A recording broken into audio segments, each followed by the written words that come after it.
You ask Tiger to solve.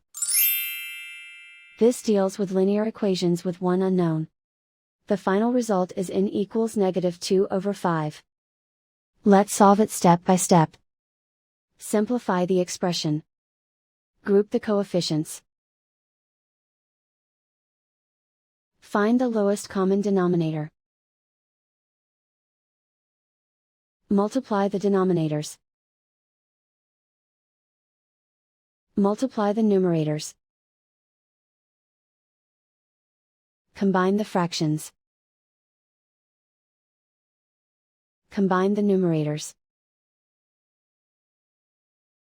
Isolate the n. Multiply both sides by inverse fraction 18/5. Move the negative sign from the denominator to the numerator. Group like terms. Multiply the coefficients. Simplify the arithmetic.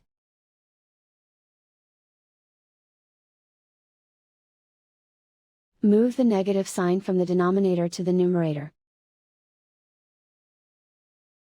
Multiply the fractions. Simplify the arithmetic. And so the final result is n equals -2/5.